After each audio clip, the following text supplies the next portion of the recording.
You're listening to The Moose and the Loose, your 10 minutes action-packed financial podcast with your host, Mike Yahoo.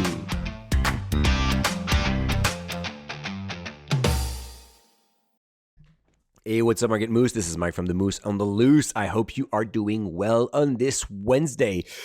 So we continue our mini series for what 2025 has in store for my favorite stocks. We started yesterday. I covered five financial stocks, 3 technology stocks. So a lot of companies that I have to discuss in those sectors. And today we continue looking at my favorite stocks. Well, actually, companies that I have in my portfolios in the consumer staples and industrial. So consumer staples, I don't have the classic Procter & Gamble or grocery stores. I actually have Costco and Couche-Tard. So Alimentation Couche-Tard, probably my favorite company. Definitely top 3 across all my portfolios of companies that I love. What I love about them is their ability to adapt to challenges. And it's great because they're in the middle of plenty of challenges these days. So 2024 was a pretty bad year for Couche-Tard. Of course, we're talking about pretty bad year, but the stock was roughly at zero in terms of returns. So do we say bad year? Well, yes, when the stock market is up 20-25% and you have one of your holding that is at zero, it is a pretty bad year.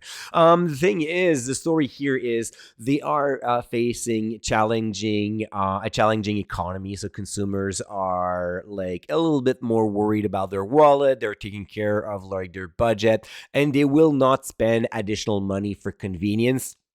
And they will do the extra mile to go to a Dollarama or a Costco or a grocery store just to save on fees.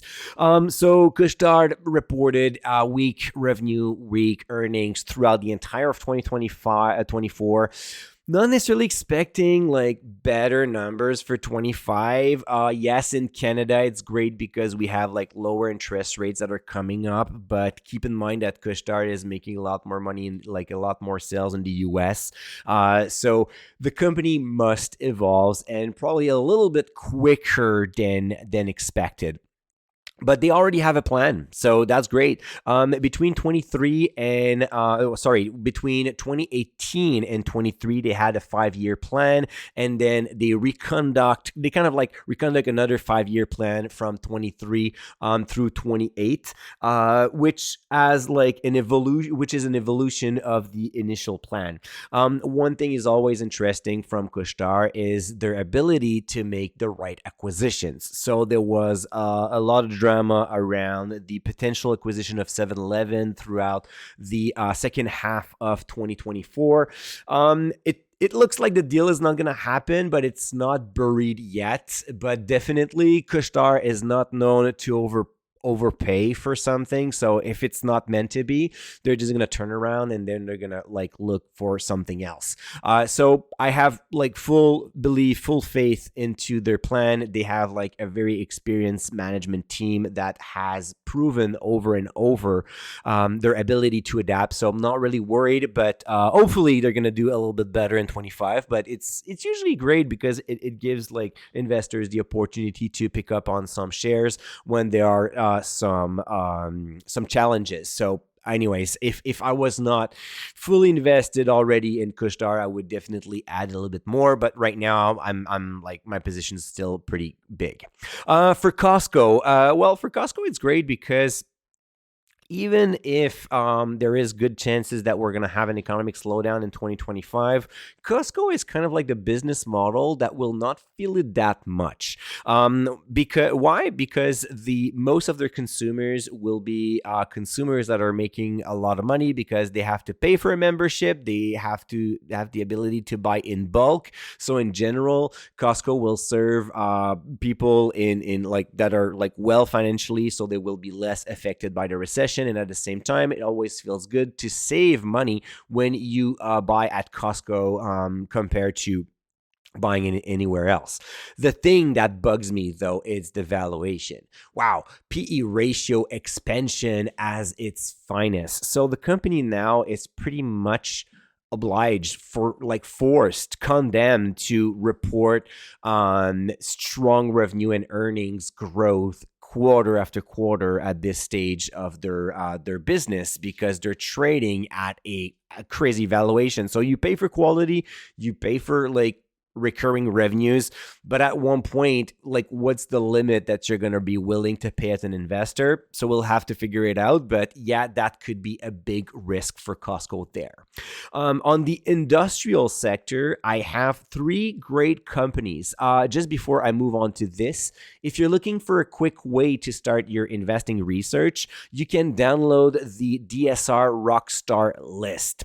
The Rockstar List that I've created is 100% free, updated monthly through our newsletter, and it is a list of all companies with a positive dividend triangle. So companies that have shown steady revenue growth, earnings growth, and dividend growth over the past 5 years. It's a good starting point to find the next stocks to buy in 2025. Of course, you cannot just buy anything blindly from there, but definitely if you're lack of inspiration, you can go to moosemarkets.com/rockstars. So that's moosemarkets.com/rockstars.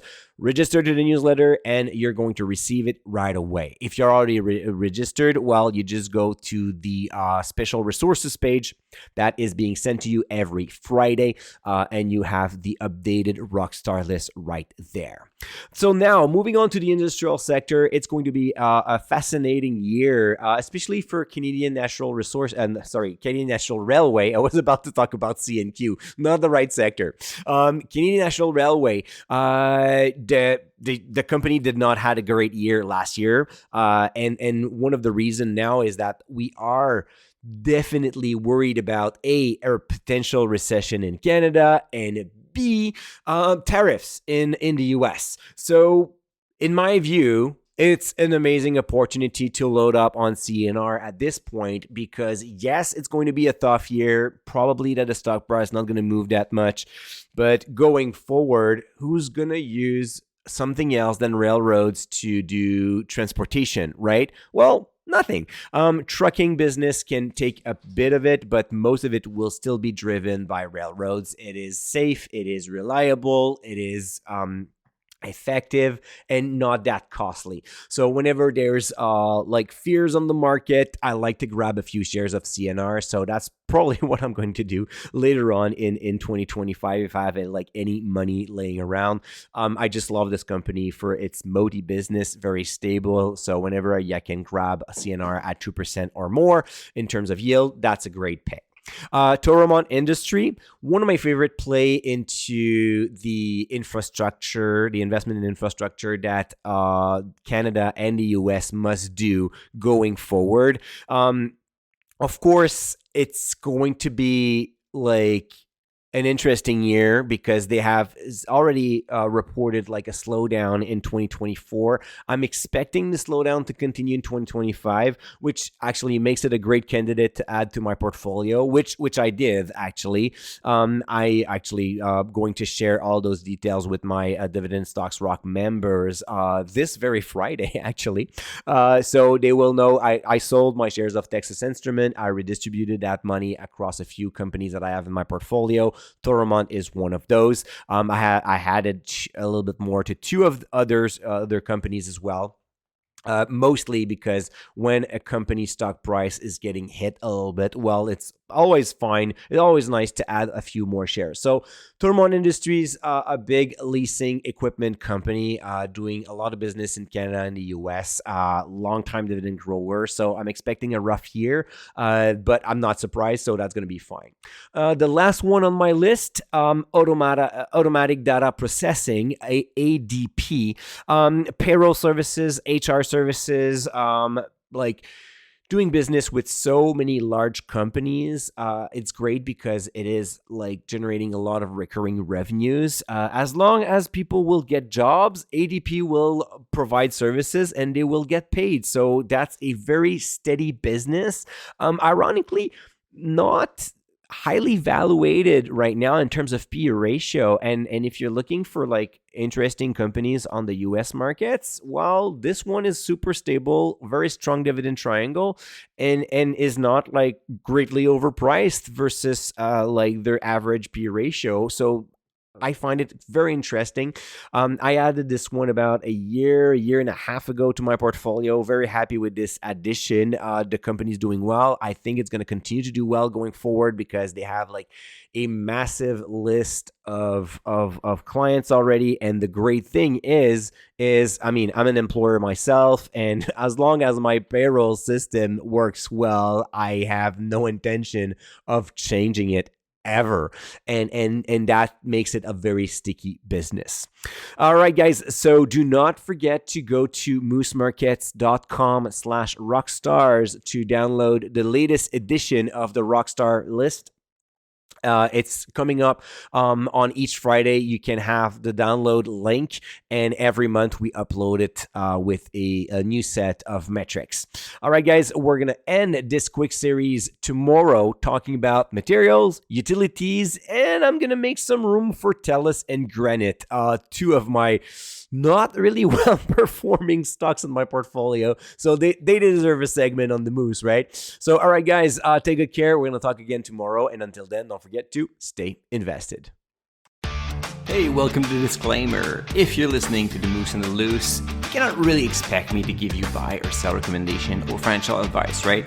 You're here for fun, you're here for information and some entertainment. But I am not your financial advisor, I am not your broker, so therefore I'm not liable if you're losing money after listening to the podcast. If you're looking for some advice, go see a professional. If not, you can enjoy the show and do your due diligence after it.